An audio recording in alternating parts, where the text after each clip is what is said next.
Pues buenos días, ministra de Hacienda. 7 enmiendas de devolución que han sido rechazadas en el Congreso de los Diputados, los terceros presupuestos de una coalición a la que pocos daban demasiado tiempo de vida. Sin embargo, sigue manteniendo una correlación de fuerzas favorable el Gobierno en el Congreso de los Diputados. Así es, unos terceros presupuestos que han sido muy importantes después del rechazo de esas 7 enmiendas a la totalidad y que aportan estabilidad política, sin duda, en un momento necesario para el país, en donde efectivamente tenemos que seguir emprendiendo grandes reformas que se contemplan en este proyecto de presupuesto y también atender la urgencia derivada de las consecuencias económicas de la crisis y, por tanto, de la subida de precios que está afectando a las familias y que afecta también, por supuesto, a la industria. Y, en segundo lugar,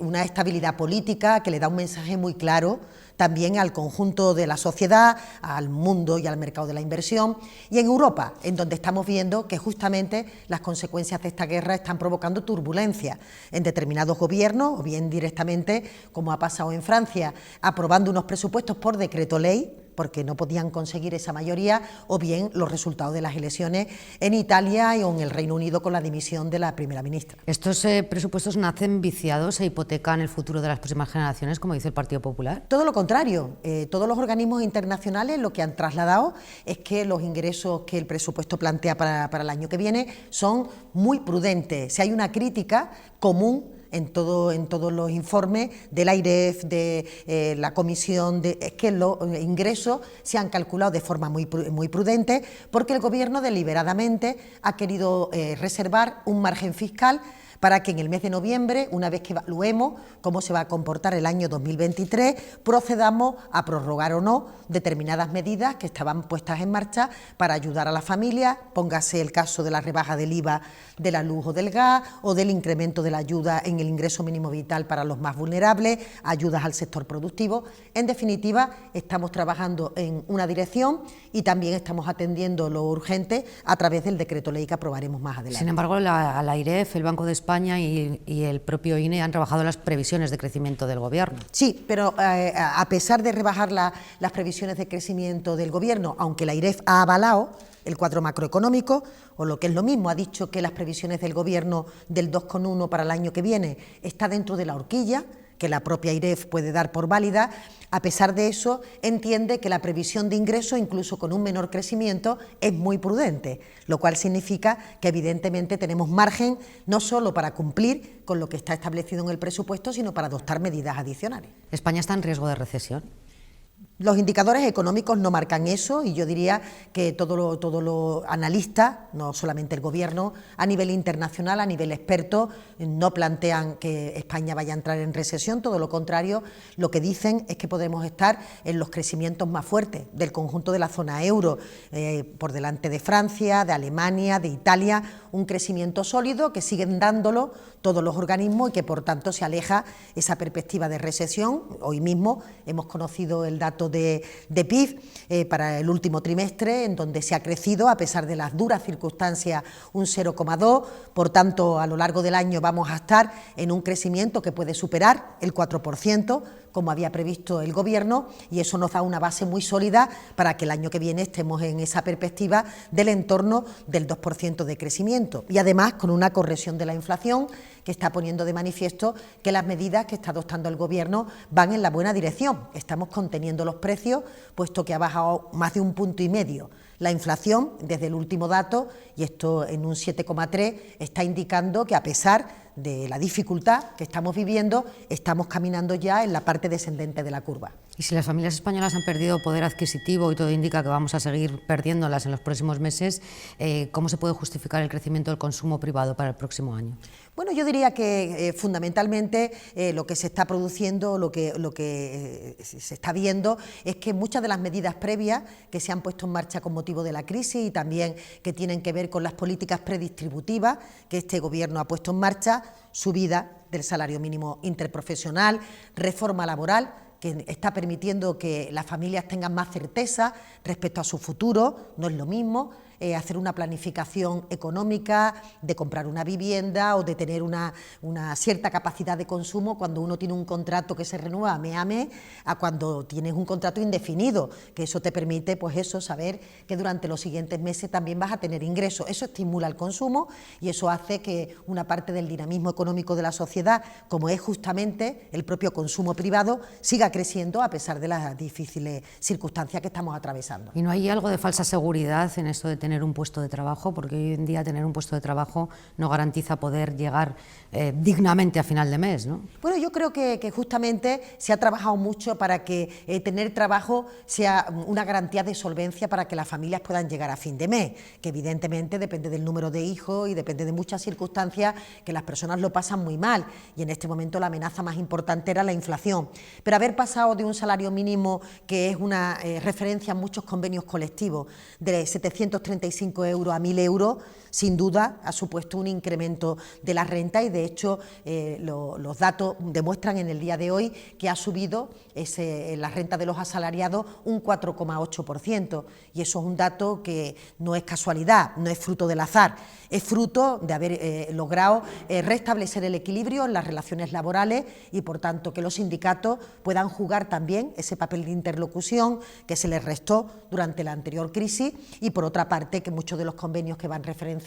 en el salario mínimo puedan tener efecto ya en la subida del crecimiento de muchas de las familias. Como el horizonte es bastante incierto, y usted misma decía que el Gobierno no descarta tomar nuevas decisiones en función de cómo evolucione la economía, ¿el Gobierno descarta deflactar la tarifa del IRPF? Sí, yo creo que el Gobierno ha puesto muy de manifiesto cuál es su modelo fiscal. Creo que es muy importante saber que cuando se deflacta la tarifa del IRPF, aunque se diga que se hace para rentas por debajo, supongamos, de 40.000 euros, está bajando impuestos a rentas de 100.000, de 200.000, de 300.000 y de toda la escalera fiscal. Y por tanto no parece la medida más adecuada que en un momento de dificultad como este, pues lo que se haga es bajar los impuestos a aquellos que tienen un mayor poder adquisitivo y por tanto una mayor resistencia frente a la crisis, dando una rebaja muy residual a los que están por debajo de 21.000 euros, de manera que el Gobierno ha adoptado otra medida, que ha sido justamente ajustar o tocar el rendimiento neto del trabajo,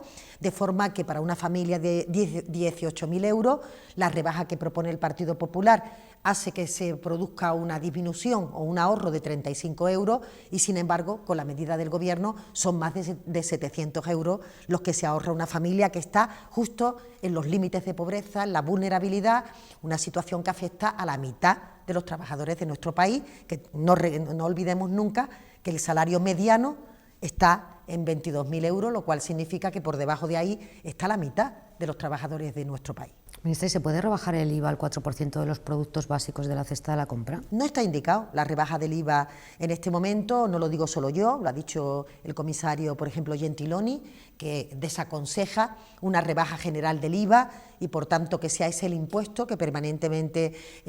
estemos tocando. Sí, parece que está indicado en productos que están teniendo un alto impacto en la subida de precios por la inflación, como ha sido la energía o la electricidad, o como puede ser el gas, pero no en una rebaja masiva. Lo que hay que ayudar es a las familias para que puedan llegar a fin de mes, sobre todo a las más vulnerables, y luego medidas generales para la clase media, de las que siempre he sido partidaria, porque la rebaja del IVA de la luz o del IVA del gas le afecta a todos los ciudadanos, con independencia de su renta, o la bonificación de 20 céntimos de la gasolina cuando estaba tan alto el precio del combustible, pues le está ahorrando a todas las familias y por tanto es una medida general.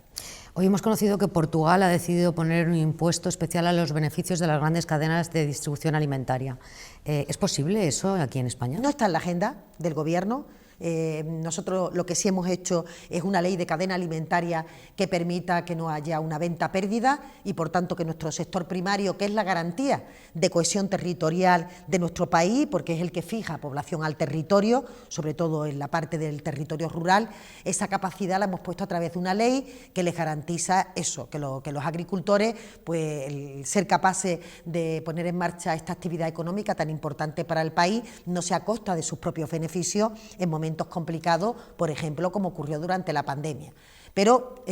no tenemos más agenda en este momento que la que ya hemos puesto en marcha y, por tanto, lo que tendremos que hacer en el futuro es revisar estas medidas para ver si son medidas que han dado el rendimiento y ya cuando la situación escampe un poco en relación con la inflación, que ha alterado un poco toda la agenda que el Gobierno tenía prevista, pues abordaremos otros cambios estructurales en materia fiscal que, como ustedes bien conocen, fueron dictados también por el Comité de Expertos y que, lejos de que sea algo que se queda ya definitivamente fuera, se retomará en el momento oportuno, algunos de ellos impuestos verdes, que son muy importantes para seguir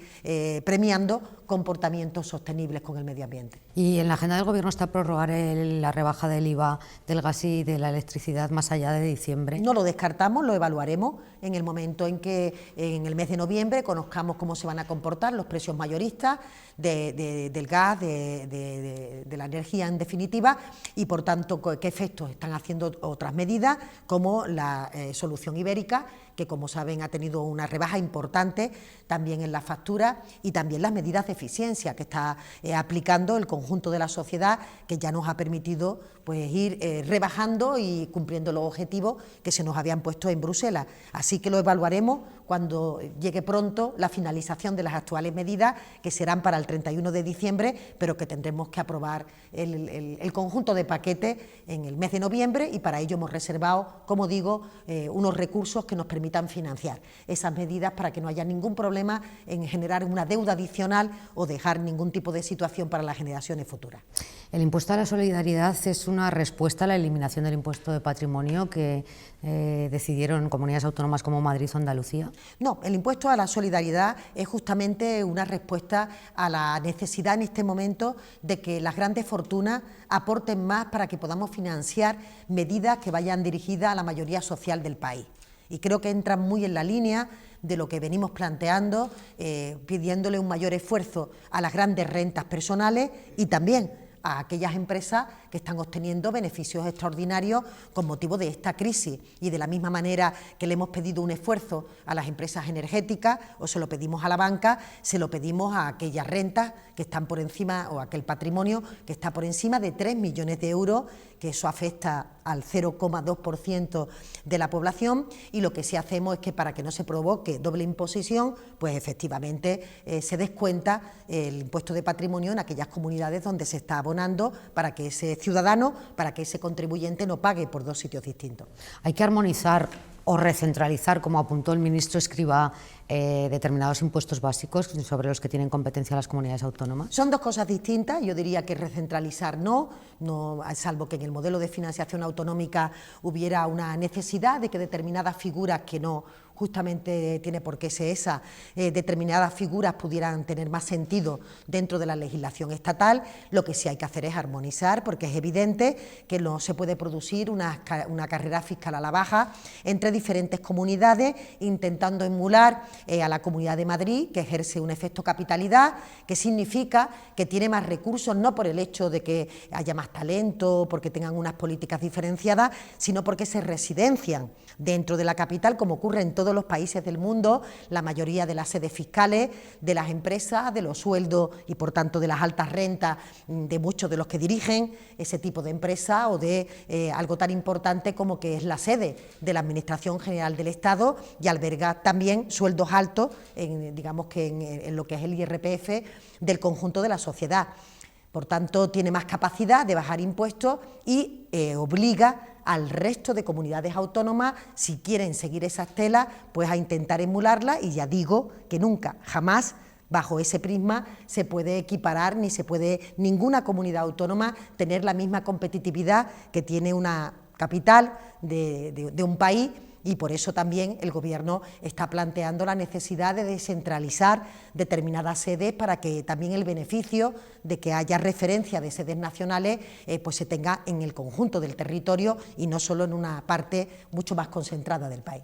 Ministra, España es el cuarto país de la UE donde menos crecen los salarios. ¿Cuánto tienen que crecer los salarios en España de cara a 2023-2024? Bueno, nosotros hemos intentado desde el sector público también ser un poco esa punta de lanza de lo que nos gustaría fuera el pacto de renta, donde en este momento pues los sindicatos y la patronal tienen una lejanía respecto a las posiciones de intentar un acuerdo para la moderación salarial, y no hay en el horizonte ahora parece que una fecha probable de firma de ese pacto de renta, pero seguiremos trabajando desde el Gobierno para hacerlo posible. En esas mismas reuniones se le solicitaba al Gobierno que, en el marco de su carácter de empleado público, de empleador público, pudiera también dibujar una senda, y creo que la senda que hemos dibujado es bastante razonable, en el que para el año que viene tenemos prevista un crecimiento que podría llegar hasta el 3,5% para los empleados públicos, además de que este año hemos incorporado una subida de 1,5 punto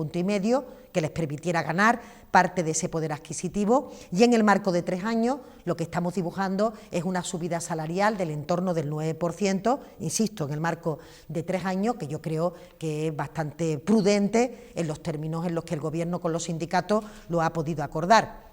modestamente, de forma muy prudente, pero bueno, si tuviéramos que decir algo en este sentido, ahí está nuestro ejemplo en materia de empleados públicos. ¿La patronal está sometida a la opresión de la derecha política española para no alcanzar ningún acuerdo en este sentido con el Gobierno y con los sindicatos? Bueno, habría que preguntarles a ellos. Yo creo que durante todo el tiempo previo, el señor Garamendi y la patronal, la COE, ha dado muestra de un gran patriotismo, ha llegado a acuerdos muy importantes en momentos muy duros que ha vivido la sociedad, en donde el Partido Popular directamente se había instalado en la negación, y sin embargo la patronal en los momentos de la pandemia, con la subida del salario mínimo interprofesional, con la reforma laboral, siempre ha estado a la altura de lo que en ese momento se pedía, y ahora pues parece que el señor Garamendi cree que las condiciones que se le plantean para el pacto de renta no son las adecuadas, pero yo le pediría, le insistiría en que siga profundizando en esta materia, igual que se lo pido a las organizaciones sindicales, porque ese acuerdo en el diálogo social da mucha estabilidad al país, le da una gran sostenibilidad en el medio plazo. No es lo mismo cuando una medida la adopta un gobierno que cuando viene provocada por el consenso del diálogo social y de los agentes sociales. Ojalá el año que viene, en el año 23, asistamos a más acuerdos en materia de diálogo social, y las presiones que siempre ejerce la derecha reaccionaria no hagan mella en la COE, porque hasta la fecha creo que el señor Garamendi, él sí ha dado muestras de independencia respecto a esas cuestiones. Esta crisis, con la inestimable colaboración de Liz Truss, la ya ex primera ministra británica, ¿ha enterrado el dogma del neoliberalismo económico? Yo creo que sí, yo creo que ha sido un claro ejemplo de que los mercados han castigado una actitud populista que provocaba yo diría que una gran complejidad en la sostenibilidad del modelo social y en la sostenibilidad del modelo económico que nos hemos dotado. Es decir, han sido los propios inversores los que, ante esa perspectiva de una bajada generalizada de impuestos, por cierto, la misma que lleva en el programa electoral el señor Feijóo y que viene preconizando el señor Feijóo, haya decidido retirar su apoyo con una caída de la bolsa como no se había conocido, y por tanto ha obligado ni más ni menos que a la dimisión de la primera ministra. Yo creo que eso es algo muy importante, que acaba con ese dogma, o por lo menos para aquellos que no son fanáticos lo pone en cuestión. Ningún país en este momento en Europa está siguiendo esa estela, a pesar de que el Partido Popular aquí en España no solo lo pide cada día, sino que vota en contra de todas las medidas que marca el Gobierno y que por tanto son la alternativa a salir de la crisis de una manera distinta en la que hicimos en la crisis financiera anterior, que demostró que esa forma de reacción prolongó los efectos de la crisis durante una década, y que por tanto en este momento en la sociedad, yo diría que europea, pero internacional, no se puede permitir tardar tanto tiempo en salir de una crisis y hacerlo a costa de la desigualdad, que es lo que generó esa gestión previa. Ministra, ¿el compromiso de reformar el delito de sedición realmente trascendía al marco parlamentario o fue una de las condiciones que impuso Esquerra Republicana de Cataluña para no presentar enmienda de devolución a los presupuestos? No lo hemos dicho solamente el Gobierno, lo ha dicho Esquerra Republicana de Cataluña, de que eran dos cuestiones absolutamente distintas. El presidente del Gobierno en su investidura ya trasladó que era necesario homologar de determinadas figuras del Código Penal, homologarlas con los similares, con los homólogos en el marco europeo, en el marco regulatorio europeo, y eso es algo que siempre el Gobierno ha sostenido. Nunca jamás el Gobierno ha dicho algo contrario de que es necesario homologar esa figura, y otra cosa distinta son las conversaciones en el marco presupuestario que, bueno, acaban de empezar, le diría yo, que van a ser duras a lo largo de las próximas semanas y que tendremos ocasión de verla, porque habitualmente yo marco la prudencia en la negociación presupuestaria, pero trascienden cuáles son los elementos fundamentales que ahí se puedan plantear, que tendrán que ver con las inversiones y que puede que tengan que ver con otras regulaciones que ya estén en trámite en el Congreso de los Diputados, pero siempre hemos dicho claramente, nosotros y Esquerra, que somos los dos actores que estamos dialogando, que nada tienen que ver una cuestión con la otra y, por tanto, nosotros sí que no hemos cambiado de opinión. Es cierto que fue un compromiso del presidente del Gobierno en el debate de investidura, pero sin embargo no estaba incluido en la agenda normativa del Gobierno, la reforma del delito de sedición. Y no lo va a estar hasta que no tengamos la mayoría suficiente para poder llevarla al Congreso de los Diputados. Pero esto lo hacemos siempre. O sea, nosotros nunca incluimos en la agenda normativa un tema hasta que no tenemos un mínimo de garantía de que tenemos capacidad de llegar a un acuerdo, porque no se trata de sujetar los temas a debate por el hecho de sujetarlos, se trata de conducirlos en la dirección que el Gobierno considera que tienen que ir, insisto, que irán en la dirección de ser delitos homologables con otros similares de la normativa europea o del resto de países europeos.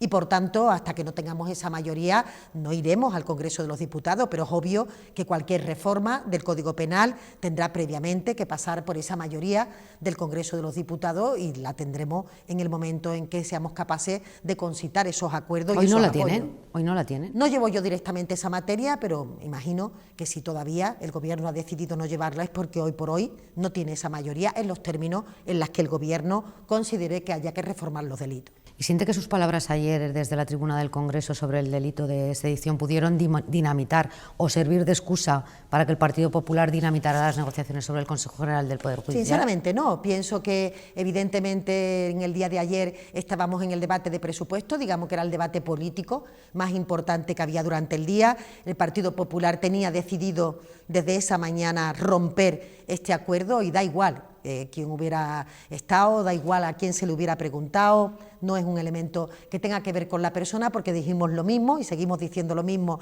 desde el primer día y el propio presidente así lo había anunciado. Creo que el Partido Popular no tiene ninguna excusa para explicar a los ciudadanos por qué no cumple con la Constitución, por tanto eso me parece anecdotario dentro de lo que está ocurriendo, que es muy grave, que es que el principal partido de la oposición está negándose a cumplir la Constitución, está sometiéndola a condicionalidades o a chantaje y se está alejando de un partido de Estado, porque lo mínimo que se le pide al principal partido de la oposición y al Partido Popular, que ha gobernado este país, es que cumpla con su mandato y, por tanto, la oposición o en el Gobierno, uno no puede estar exento de cumplir las normas o sujetarlas a determinadas condiciones que nada tienen que ver con las obligaciones que uno tiene. La agenda legislativa del Gobierno, evidentemente, es la agenda legislativa del Gobierno y esa se podrá discrepar o se podrá coincidir con ella, pero uno no puede someter el cumplimiento de la ley a que se legisle en un sentido o se deje de legislar en otro sentido. Eso no lo podemos hacer los ciudadanos en particular, no lo puede hacer un partido político. Lo cierto es que el Partido Popular durante estos casi 4 años de bloqueo ha ido sucediendo excusas. Primero fue una filtración de la exministra de Justicia, luego el veto a determinados jueces, la concesión de los indultos. ¿Qué hay realmente o qué considera usted que hay realmente detrás de esta nueva ruptura por parte del Partido Popular? En primer lugar, una debilidad manifiesta del líder, aunque parece que el liderazgo brilla por su ausencia, del Partido Popular. O sea, yo creo que muestra evidentemente que el señor Feijóo no tiene capacidad y no tiene el liderazgo suficiente, la autoridad dentro de su partido para poder llevar a cabo algo tan democrático como el cumplimiento de la Constitución. Y que al final, a pesar de que un acuerdo está ya consensuado, de que está solo pendiente de la firma, se despierta la derecha más reaccionaria a través de sus diferentes terminales y terminan moviéndolo de la posición que escasamente unas horas antes había pactado. Y esto significa pues, que tenemos un problema muy gordo con el principal partido de la oposición, en el que su líder no responde, desde luego, ante sus propias negociaciones y, por tanto, le falta toda la credibilidad a la hora de sentarse y a la hora de cuestionarnos quién tiene que dirigir la derecha de este país, porque si al final no es el señor Feijóo, pues hay que preguntarse quién está detrás. Y evidentemente son intereses que hay para que no se modifique el statu quo que actualmente está en los términos, en los ámbitos del Consejo General del Poder Judicial, y que habrá que preguntarle al señor Feijóo, si no responde a la Constitución, ¿a quién responde? ¿Quién está detrás? Bueno, pues habrá que preguntárselo a él, pero yo creo que es fácil entender que es la derecha más reaccionaria, y yo creo que también en el día de ayer hay que pensar quién gana y quién pierde. Y evidentemente España pierde. Sin este acuerdo pierde la justicia en España, puesto que era perentorio después de 4 años el llegar a una renovación del órgano de gobierno de los jueces, así dicho por todos los juristas. Pierde España, pierde la justicia, pierde el señor Feijóo, sin duda, porque ha perdido toda la credibilidad que traía en términos de moderación y en términos de que venía a regenerar a su propio partido, y yo creo que gana la señora Ayuso.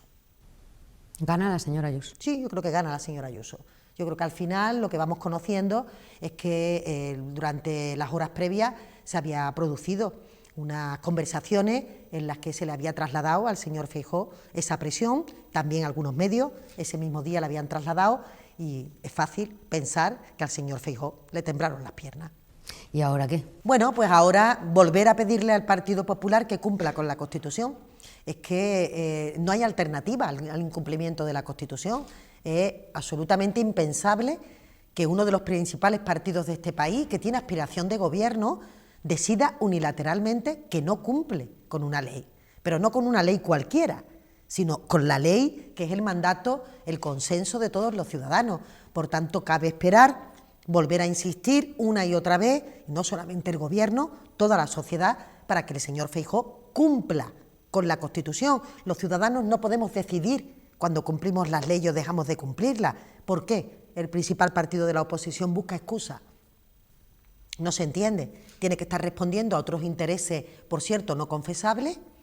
que habrá que preguntarle al señor Feijóo cuáles son, pero es evidente que hay alguien o alguienes a los que no les interesa que esta situación se renueve y, por tanto, que se pueda llegar a un acuerdo. Hoy es por el delito de sedición, ayer era porque Podemos estaba en el Gobierno, antes de ayer era porque pactábamos el acuerdo con Esquerra Republicana de Cataluña. Da igual, hemos asistido hasta en 11 excusas que lo que ponen de manifiesto es que hay una parte de la derecha reaccionaria de este país que no quiere que cambie nada en relación con la composición del Consejo General del Poder Judicial y no reconocen legítimo a este Gobierno. Y esto es lo más duro de entender por parte de un partido democrático como el mío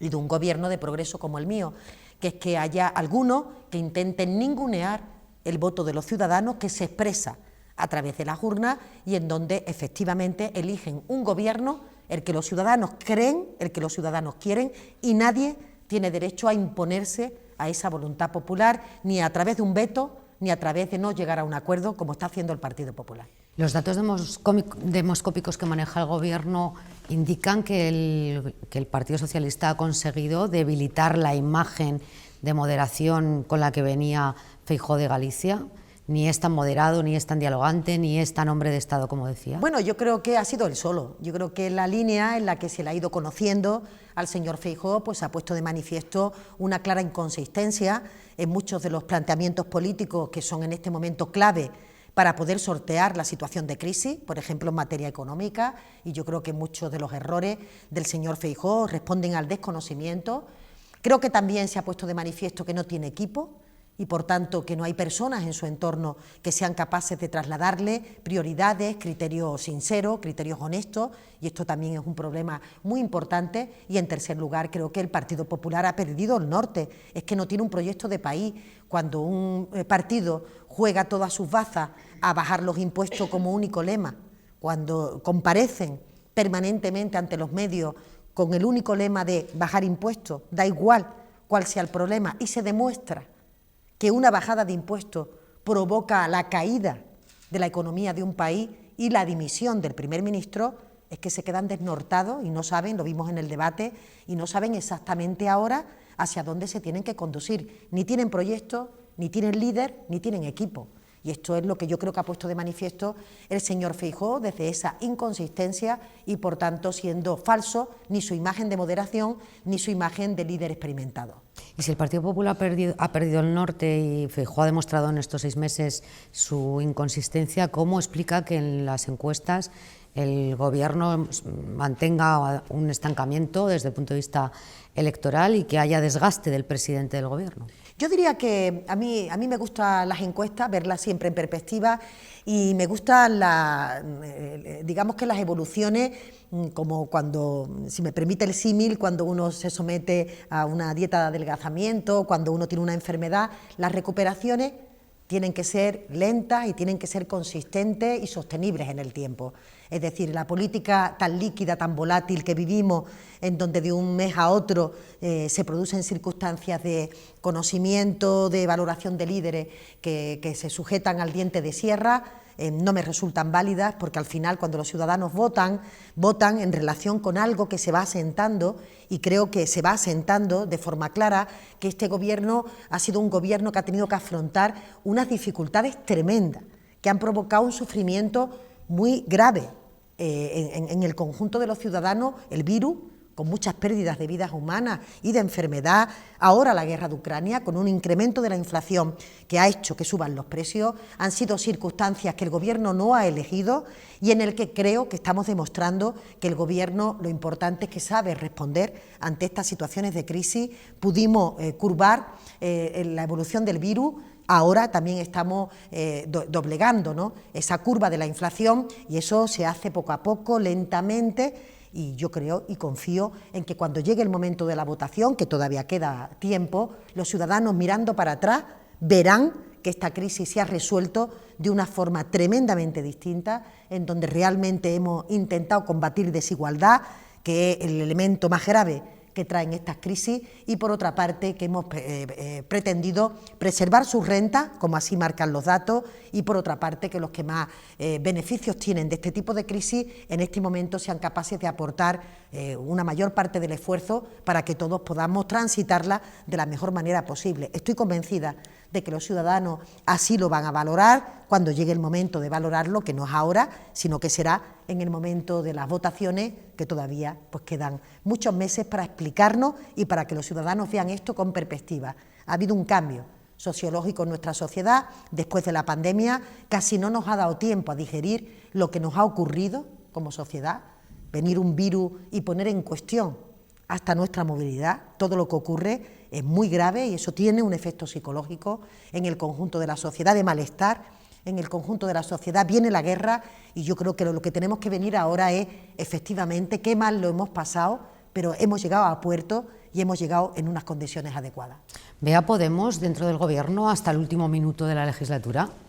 Hay que preguntarle a ellos esto, pero yo creo que la estabilidad del Gobierno de coalición marca que van a estar durante todo el tiempo que dure la legislatura, y no hay ningún dato que me permita pensar lo contrario. Yo tengo un diálogo muy fluido con Podemos por todas las normas que se ponen en marcha y por la propia naturaleza del Departamento de Hacienda, que habla todos los días con todos los ministerios, y por tanto los veo en una situación muy estable dentro del Gobierno, más allá de que en ese espacio político esté habiendo discusiones que ellos mismos tienen que responder a ellas. ¿Y se puede seguir dentro de un Gobierno del que se difieren aspectos nucleares de la estabilidad?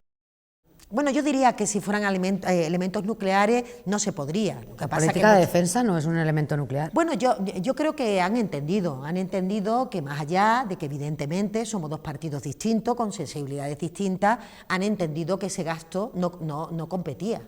con el resto del gasto, que era un gasto que si no se desarrollaba, pues no iba a ningún otro lado, porque lo hemos explicado durante todo este tiempo, el gasto en defensa está en el presupuesto, pero no está en algo que técnicamente se llama límite de gasto no financiero, o dicho de una manera que nos entienda todo el mundo, no compite con el resto de políticas, no se contabiliza en el resto de políticas. Y sin embargo crea mucho empleo, y crea más de 22.000 puestos de trabajo, y yo creo que ellos son conscientes de que un sector como Navantia, que tiene una implantación tan importante en Cádiz o que tiene una implantación tan importante en Galicia, Airbus, Indra, Industria Nacional, depende de toda esa carga de trabajo que viene desde defensa. Y creo que han entendido también que el futuro de la defensa de un país pasa, por supuesto, por tener las garantías de la seguridad en la integridad territorial, pero también pasa por ser capaces de aportar pues, todo lo que significa la base tecnológica en la construcción, en este caso de tecnologías híbridas, que también tienen su uso en otro tipo de funciones que no son estrictamente de seguridad. Creo que lo han entendido y creo que la seguridad del futuro es algo muy importante a tener en cuenta en los presupuestos de los gobiernos, porque sin duda tenemos que estar preparados para hacer frente a situaciones como la que nos ha pasado con Putin, pero además desde el reconocimiento de que la industria de la defensa siempre ha aportado una importantísima base tecnológica para el resto de la industria, y si no, que nos lo digan en la medicina. ¿Ve a Yolanda Díaz llegando a un acuerdo con Unidas Podemos para esa candidatura de unidad de la izquierda del PSOE que pretende representar ella? Sería bueno que lo hiciera y me gustaría que lo hiciera. Creo que a la izquierda del PSOE hay un espacio que tiene que tener una referencia clara y por tanto que tiene que tener una articulación que le permita sumar en su representación, para que eso permita también que posteriormente no haya una dispersión del voto que se quede en nada, y eso significa que sería bueno que en la parte de la izquierda del PSOE que no va a votar al Partido Socialista se pueda articular esa situación, y por tanto le deseo un buen resultado en ese sentido y un buen entendimiento con el resto de fuerzas políticas que están en ese espacio, que están en esa órbita, y que por tanto ella puede ser una persona que la lidere, porque creo que Yolanda Díaz es una buena ministra, es una buena vicepresidenta y creo que puede concitar ese consenso a pesar de las dificultades que en el día a día conocemos, y que yo creo que ella tiene capacidad y que tiene liderazgo para poder llegar a un acuerdo y presentarse a las elecciones correspondientes desde unas únicas siglas que le permitan aunar ese voto. Por nuestra parte, el Partido Socialista, como siempre, va a ser un llamamiento global a toda la sociedad y un llamamiento global sobre nuestro voto diana, que como usted bien sabe se mueve en el espacio de centro-izquierda. Y esto significa que para nosotros nunca vamos a dar por vencido de que todas las personas que están en la órbita de la izquierda voten al Partido Socialista, pero si hay alguno que no quiere votarlo por elementos históricos o por otras cuestiones, sería bueno que tuvieran ahí un espacio. Como vicesecretaria general del Partido Socialista, ¿qué perfil cree usted que debe tener el próximo candidato al Ayuntamiento de Madrid? Bueno, yo creo que tiene que ser el mejor candidato, como siempre decimos, porque evidentemente el mejor viene de una elección de primaria en la que los propios militantes socialistas testan realmente a las distintas personas que se pueden presentar y deciden cuál es la que reúne a su criterio las mejores condiciones. Yo estoy convencida de que esas primarias nos permiten saber también cómo palpita el resto de la sociedad, y por tanto será el que los militantes de Madrid entiendan que es el mejor. Y ahora de lo que se trata es de que personas que realmente quieran o crean que pueden aportar a un ayuntamiento muy importante para España, el Ayuntamiento de Madrid, por eso de que está en la ciudad que justamente alberga pues, las principales sedes administrativas, muchas de las sedes de las grandes empresas, es un ayuntamiento muy importante. Yo creo que ojalá muchas personas con peso, con reconocimiento, con prestigio, decidan dar el paso adelante, pero la dirección nacional de mi partido será absolutamente respetuosa con todos los procesos que se celebren en las distintas federaciones y, por supuesto, en las distintas ciudades. Ministra, no me pretenderá convencer de que primero se van a celebrar las primarias y luego vamos a conocer el nombre del candidato al Ayuntamiento de Madrid. Vamos a conocer primero todos los candidatos que se decidan presentar, pero créanme que estamos convencidos de que aquel candidato que obtenga el mayor respaldo de la militancia será el candidato con mayor capacidad de ganar. Y Madrid es un ayuntamiento al que aspira el Partido Socialista. Es un ayuntamiento en el que yo creo que la figura de su alcalde ha quedado muy desdibujada, y quedó especialmente desdibujada desde la crisis anterior del Partido Popular y en concreto desde la salida del señor Casado del gobierno. Ha pasado, yo creo que todos somos testigos, a un perfil mediático mucho más moderado, del que tenía previamente, y por tanto creo que el señor Almeida no ha hecho una buena gestión al frente del Ayuntamiento de Madrid. Hay muchos ciudadanos que están queriendo un cambio de rumbo en este ayuntamiento, y yo estoy convencida de que presentaremos el mejor candidato o la mejor candidata que nos permita conquistar el corazón de los ciudadanos de Madrid, pero hoy por hoy tienen que ser los militantes los que den el paso adelante para que efectivamente los demás puedan valorar cuáles son sus capacidades y, por tanto, sus preferencias. ¿Conoce ya algún militante que haya decidido dar el paso, impulsado o empujado por la Dirección Nacional? Sinceramente no. Sinceramente no, todavía no se conoce, y no le quepa duda, por cómo es mi partido y por cómo realmente la política en el día a día se cuenta. En el momento en que conozcamos un militante, probablemente serán ustedes los primeros o los segundos en conocerlo, porque efectivamente la política del siglo XXI es una política que a veces incluso la dirección se entera de determinadas cuestiones porque salta a los medios de comunicación. Si Almeida ha quedado desdibujado, ¿dónde quedó Pepu Hernández? ¿Fue un error presentar al seleccionador nacional hace 4 años? A mí me parece un magnífico candidato en términos de calidad humana, de persona que dirigía equipo, pero es obvio que no contó con ese aval de los ciudadanos de Madrid para permitirle gobernar. Creo que ha hecho un magnífico trabajo. También es una persona a la que le queremos agradecer su paso adelante, que no es fácil en estos tiempos que corren en la política. Alguien que tiene toda una carrera de éxito al frente, en este caso, del deporte, ¿no? Y de que, por tanto, es alguien que no tiene nada que demostrar al conjunto de la sociedad, que en un momento determinado se arriesgue, como hizo el señor Gabilondo, se arriesgue a ser cartel de un proyecto político. No tiene más que contar con el reconocimiento de todo mi partido y, por supuesto, con el mío propio. Ojalá muchos tengan esa valentía, tengan esa generosidad de poner su caudal al servicio de la sociedad, y una vez que uno lo pone, son los ciudadanos los que deciden si piensan que la persona es o no la más adecuada. Pero mi agradecimiento. Y en las próximas elecciones andaluzas, tras el fracaso de Juan Espadas, ¿se ve usted compitiendo con Juanma Moreno? Bueno, yo creo que esa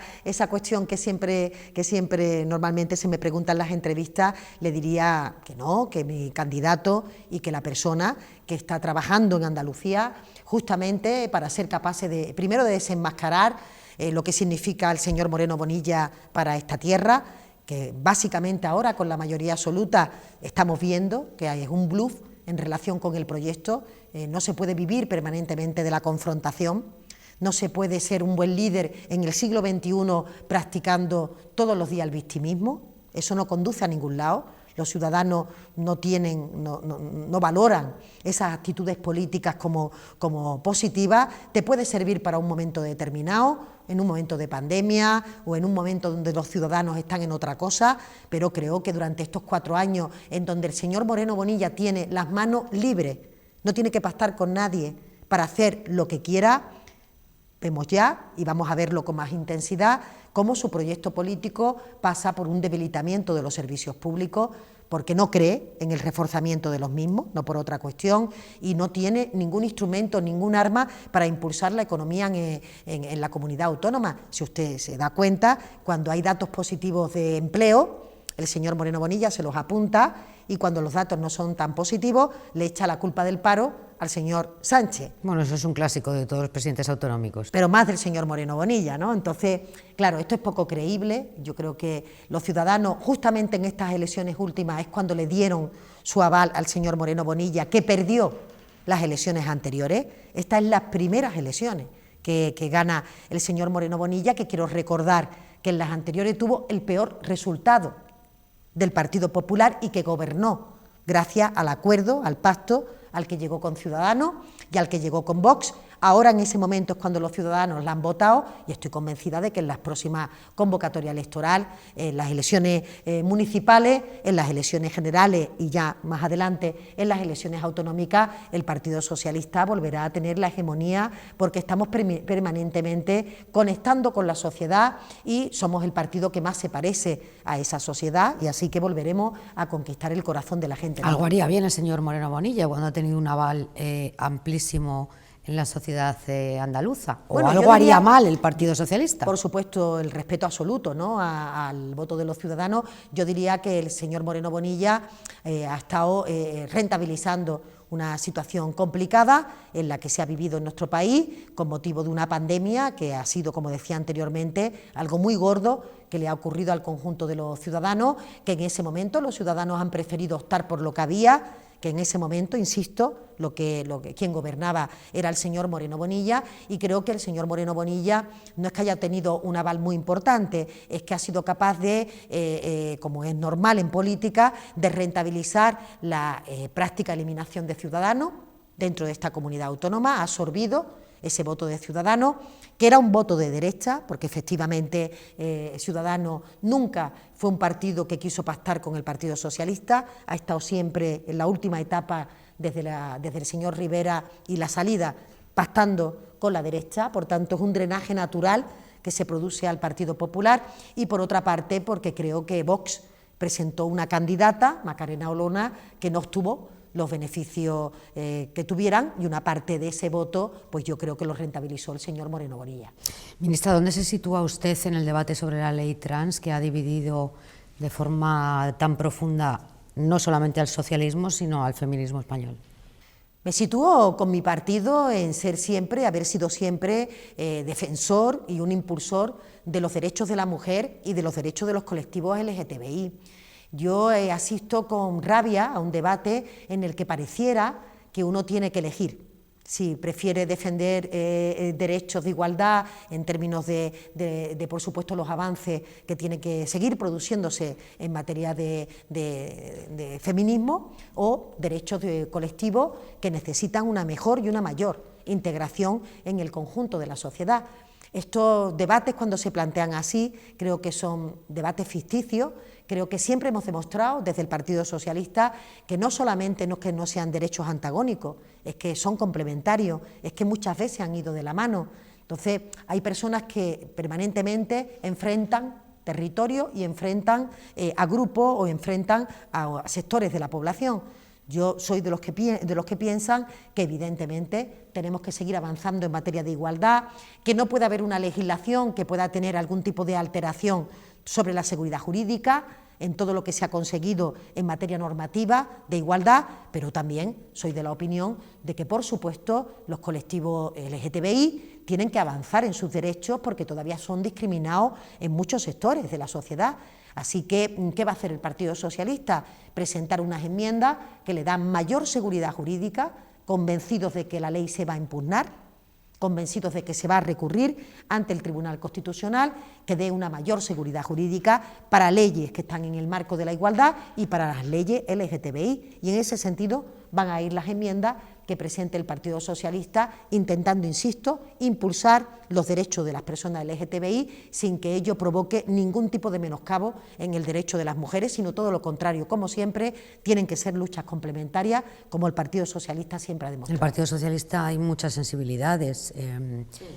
Zapatero no representa lo mismo que Carmen Calvo, a quien, por cierto, se está pidiendo, por una parte de la militancia, su expulsión del partido por sus posiciones en esta ley. ¿Usted cree, como Zapatero, que las diferencias son consecuencias de un conflicto generacional? Bueno, yo creo que hay una parte de que efectivamente el sentir de las mujeres jóvenes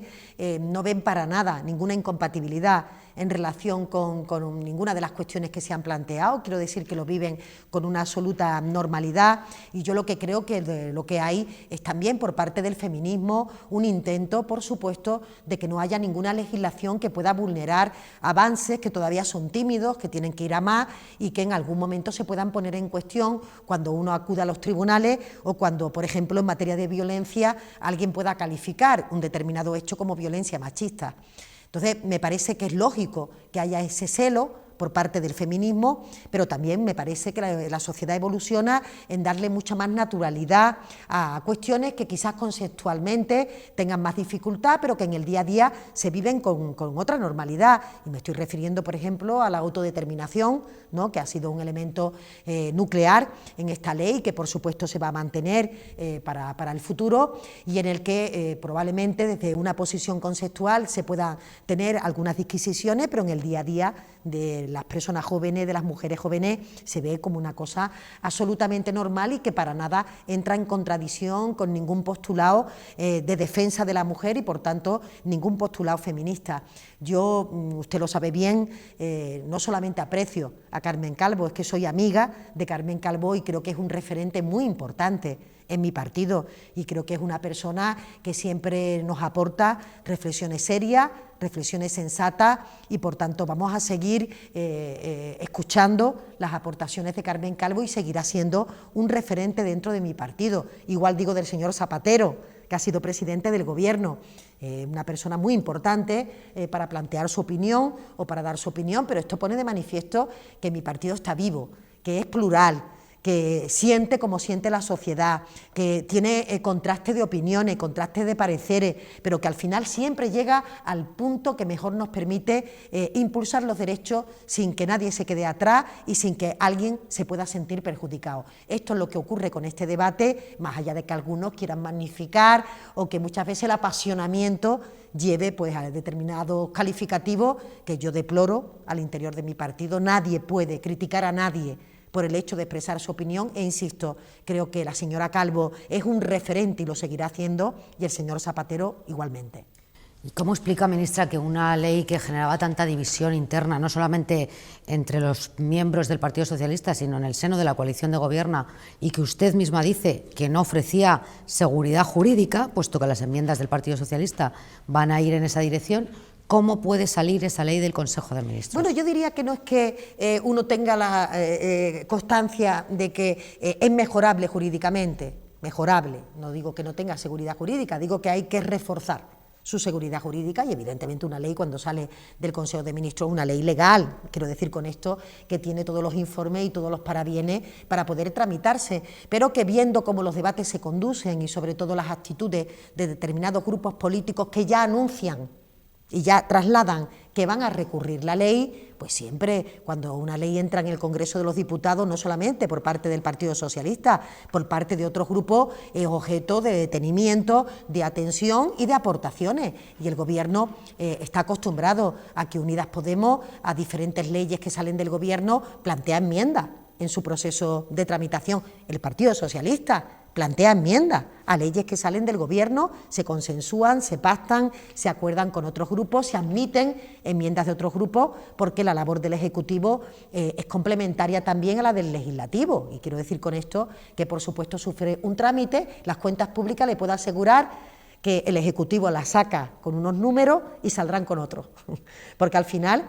se meten enmiendas, hay que llegar a acuerdos, hay que llegar a consenso, en definitiva hay que tener mucho diálogo y reconocer la pluralidad que existe en el Congreso de los Diputados. Lo que ocurre es que con esta ley es como si esto fuera una novedad y todo el mundo como que le llama la atención, ¿no? Que esto ocurra. Es que esto ocurre, yo diría, con el 90% de las leyes que salen del Ejecutivo, pero al haber personas tan sensibles y derechos tan sensibles en cada una de las partes que han entrado en diálogo, es lógico que lleven mediáticamente a esa sensación de que pudiera haber enfrentamiento entre los sectores, que no digo yo que algunos no hayan querido alimentarlo, lo que sí digo es que dentro de mi partido se ha producido un debate muy rico, un debate muy interesante y que creo que las aportaciones que vamos a hacer mejoran el texto de la ley. Acabamos, ministra. Hoy es 28 de octubre, se cumplen 40 años de la victoria histórica del Partido Socialista en el año 82, 202 diputados. Dos cuestiones. ¿Dónde estaba usted aquel día? ¿Y en qué se parece el PSOE de Pedro Sánchez al PSOE de Felipe González de principios de los 80?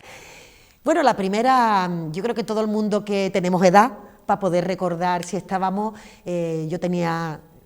era joven, era una persona joven, pero yo desde muy joven he sido una persona muy activa en los sectores sociales. En ese momento no estaba militando, por razones de edad, entre otras cuestiones, en el Partido Socialista, pero claro, estaba en el hervor, ¿no?, de lo que supuso toda la transición política de este país, que fue tan rica, tan diversa y que impregnó todas las columnas de la sociedad, toda la vertebración que había de la sociedad normal, de las asociaciones de vecinos, en las iglesias, en los clubes culturales, en todas partes, ¿no? La política se respiraba, y la recuerdo esa victoria pues con los ojos muy abiertos, viendo cómo efectivamente, qué alegría, ¿no? Por fin un partido de izquierda había ganado las elecciones después de las victorias de Adolfo Suárez, y ver el liderazgo de Felipe González. Yo creo que todas nos enamoramos de Felipe González, la capacidad que tenía de comunicación, la ilusión, la esperanza de construir un país. A mí me llenó de ilusión, me llenó de alegría y de responsabilidad, porque yo soy una persona que siempre lo vivo todo con mucha responsabilidad, y es cómo uno puede contribuir a esto, ¿no? Así que momento vibrante, yo lo definiría como un momento vibrante, impresionante, y en el que todo el mundo estaba muy contento. Bueno, había gente que no tanto, claro, los que perdían el statu quo no tanto, pero estaba muy contento, y realmente para la juventud fue todo un impulso y fue todo una invitación a participar de la construcción de nuestro futuro. Yo lo sentí así, como una invitación a ser protagonista de mi propio futuro. ¿Y el partido en qué se parece? Pues yo creo que la fortuna que tiene mi partido es que ha tenido la capacidad de adaptarse en cada momento a la sociedad que le ha tocado vivir. La sociedad del siglo XXI no se parece en nada a la sociedad del siglo XX. Por tanto, el Partido Socialista se parece igual que se parece la sociedad en sus principios, en sus valores, en sus fundamentos, pero desde luego ni en la forma de expresar la política, ni en la forma de practicar la política, ni tampoco en la propia evolución de los ciudadanos, en las que ahora sus prioridades se sitúan en otro entorno. En aquel momento era la consolidación de la democracia, y esa era la hoja de ruta más importante, y no era poca la que tenía el Partido Socialista: la modernización de España, la apertura al mundo de un país que había estado absolutamente incluido en sí mismo, sin ninguna capacidad de recibir influjos del exterior. Y ahora estamos en un momento en donde nuestra responsabilidad es cómo marcamos el rumbo de Europa, es decir, cómo el presidente, cuando acude a los consejos europeos con el liderazgo que está desarrollando en Europa, sea capaz de poner encima de la mesa las propuestas que sean las más racionales, las más rentables, las más eficaces. Y por otra parte, cómo somos capaces de ayudar a los ciudadanos, que ya son unos ciudadanos que viven la democracia de una manera consolidada, a pesar de estos sustos que nos da el Partido Popular con el incumplimiento de la Constitución, pero de una forma consolidada, y donde sus prioridades tienen que ver con el desarrollo del talento, la capacidad de progresión, como somos, en definitiva, un país moderno y un país que hace del clima, del sostenimiento climático, una de sus principales señas de identidad, como ha dicho el propio presidente Sánchez. Bien, muchas gracias, ministra. Muchas gracias a vosotros siempre.